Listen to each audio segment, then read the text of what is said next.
ಶ್ರೀರಾಮನು ಭೂಮಿಯಲ್ಲಿ ತನ್ನ ದೈವಿಕ ಕರ್ತವ್ಯವನ್ನು ಪೂರ್ಣಗೊಳಿಸಿದ ನಂತರ ಅಯೋಧ್ಯೆ ಶಾಂತಿ ಮತ್ತು ಧರ್ಮದಿಂದ ತುಂಬಿದ ಯುಗಕ್ಕೆ ಪ್ರವೇಶಿಸಿತು. ಎಲ್ಲೆಡೆ ಧರ್ಮ ಸ್ಥಿರವಾಗಿ ನೆಲೆಸಿತು, ದುಃಖ ನಿಧಾನವಾಗಿ ಅಡಗಿತು.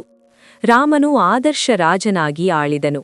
ಆದರೆ ದೇವರ ಅವತಾರವು ಶಾಶ್ವತವಾಗಿ ಮಾನವ ಲೋಕದಲ್ಲಿರುವಲು ಸಾಧ್ಯವಿಲ್ಲ. ರಾಮನು ತನ್ನ ಶಾಶ್ವತ ರೂಪಕ್ಕೆ ಮರಳುವ ಸಮಯ ಬಂದಿತ್ತು. ಒಂದು ದಿನ ಕಾಲ, ಮರಣ ಮತ್ತು ಸಮಯದ ದೇವರು ಅಯೋಧ್ಯೆಯ ಬಾಗಿಲ ಬಳಿ ಬಂದನು. ಆದರೆ ಅಲ್ಲಿ ಹನುಮಾನ ಕಾವಲು ನಿಂತಿದ್ದನು. ನಿಷ್ಠಾವಂತನೂ ಎಚ್ಚರಿಕೆಯೂ ಆದ ಹನುಮಾನ ಮರಣವನ್ನು ನಗರಕ್ಕೆ ಪ್ರವೇಶಿಸಲು ಬಿಡಲಿಲ್ಲ. ಅವನು ಘೋಷಿಸಿದನು, ಶ್ರೀರಾಮನು ಅಯೋಧ್ಯೆಯನ್ನು ಆಳುತ್ತಿರುವವರೆಗೆ ಮರಣಕ್ಕೆ ಈ ನಗರಕ್ಕೆ ಪ್ರವೇಶವಿಲ್ಲ. ಕಾಲ ಅಸಹಾಯಕವಾಗಿ ಕಾಯಬೇಕಾಯಿತು.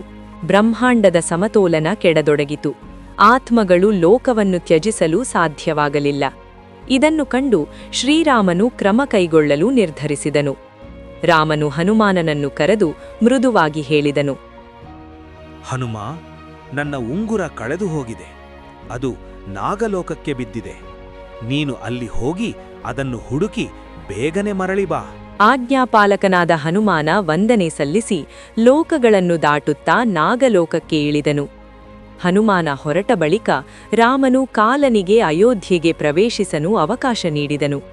ದೈವಿಕ ಲೀಲೆಯ ಆರಂಭವಾಗಿತ್ತು. ಸರ್ಪಲೋಕದಲ್ಲಿ ಹನುಮಾನನು ವಾಸುಕಿಯನ್ನು, ಸರ್ಪರಾಜನನ್ನು ಭೇಟಿಯಾದನು. ತನ್ನ ಉದ್ದೇಶವನ್ನು ತಿಳಿಸಿ ಕಳೆದುಹೋದ ಉಂಗುರದ ಬಗ್ಗೆ ಕೇಳಿದನು. ವಾಸುಕಿ ನಗುತ್ತಾ ಹನುಮಾನನನ್ನು ಒಂದು ಅದ್ಭುತ ದೃಶ್ಯದ ಕಡೆಗೆ ಕರೆದುಕೊಂಡು ಹೋದನು. ಅಲ್ಲಿ ಹನುಮಾನನು ಕಂಡದ್ದು ಒಂದು ಪರ್ವತ, ಉಂಗುರಗಳಿಂದ ನಿರ್ಮಿತವಾದ ಪರ್ವತ. ಪ್ರತಿಯೊಂದು ಉಂಗುರವೂ ಒಂದೇ ಥರ ಇತ್ತು. ಪ್ರತಿಯೊಂದು ಉಂಗುರದಲ್ಲೂ ಒಂದೇ ಹೆಸರು ಕೆತ್ತಲಾಗಿತ್ತು, ರಾಮ. ಹನುಮಾನನು ಮಾತಿಲ್ಲದೆ ನಿಂತನು. ವಾಸುಕಿ ಹೇಳಿದನು, ಹನುಮ, ಈ ಉಂಗುರಗಳೆಲ್ಲವೂ ಶ್ರೀರಾಮನವು. ಪ್ರತಿಯೊಂದು ಉಂಗುರವೂ ಬೇರೆ ಬೇರೆ ಯುಗಗಳಿಂದ, ಸೃಷ್ಟಿಯ ಬೇರೆ ಬೇರೆ ಚಕ್ರಗಳಿಂದ ಬಂದವು. ಪ್ರತಿಯೊಂದು ಚಕ್ರದಲ್ಲೂ ರಾಮನು ಜನ್ಮ ತಾಳುತ್ತಾನೆ, ತನ್ನ ಕರ್ತವ್ಯವನ್ನು ನೆರವೇರಿಸುತ್ತಾನೆ ಮತ್ತು ಭೂಮಿಯನ್ನು ತ್ಯಜಿಸುವ ಮೊದಲು ಒಬ್ಬ ಸೇವಕನನ್ನು ಉಂಗುರ ತರಲು ಕಳುಹಿಸುತ್ತಾನೆ. ಇದು ಅನೇಕ ಬಾರಿ ನಡೆದಿದೆ, ಇನ್ನೂ ಅನೇಕ ಬಾರಿ ನಡೆಯುತ್ತದೆ. ನೀನು ಹುಡುಕುವ ಉಂಗುರ ಯಾವುದು? ಆ ಕ್ಷಣದಲ್ಲಿ ಹನುಮಾನನು ಸತ್ಯವನ್ನು ಅರಿತುಕೊಂಡನು. ಕಾಲ ಸರಳವಾದ ರೇಖೆಯಲ್ಲ, ಅದು ಒಂದು ಚಕ್ರ. ಸೃಷ್ಟಿ, ಪಾಲನೆ ಮತ್ತು ಲಯ ಎಲ್ಲವೂ ಮರುಮರು ನಡೆಯುತ್ತವೆ. ರಾಮನು ಒಮ್ಮೆ ಮಾತ್ರ ಬರುವುದಿಲ್ಲ.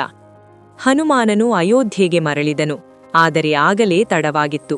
ಶ್ರೀರಾಮನು ತನ್ನ ಅಂತಿಮ ಲೀಲೆಯನ್ನು ಆರಂಭಿಸಿದ್ದನು. ರಾಮನು ಪವಿತ್ರ ಸರಯೂ ನದಿಯ ಕಡೆಗೆ ನಡೆದುಕೊಂಡು ಹೋದನು. ಅವನಿಂದ ದೂರವಾಗಲು ಅಸಾಧ್ಯವೆನಿಸಿದ ಅಯೋಧ್ಯೆಯ ಜನರು ಅವನ ಹಿಂದೆ ನಡೆದು ಬಂದರು. ರಾಮನು ನದಿಯಲ್ಲಿ ಪ್ರವೇಶಿಸಿದನು. ಶ್ರೀರಾಮನು ತನ್ನ ಶಾಶ್ವತ ರೂಪವಾದ ವಿಷ್ಣುವಿನಲ್ಲಿ ಲೀನನಾದನು, ಬ್ರಹ್ಮಾಂಡದ ಪಾಲಕನಾಗಿ. ಹೀಗೆ ರಾಮನ ಭೌತಿಕ ಕಥೆ ಅಂತ್ಯವಾಯಿತು. ಆದರೆ ಅವನ ಅಸ್ತಿತ್ವ ಅಂತ್ಯವಾಗಲಿಲ್ಲ.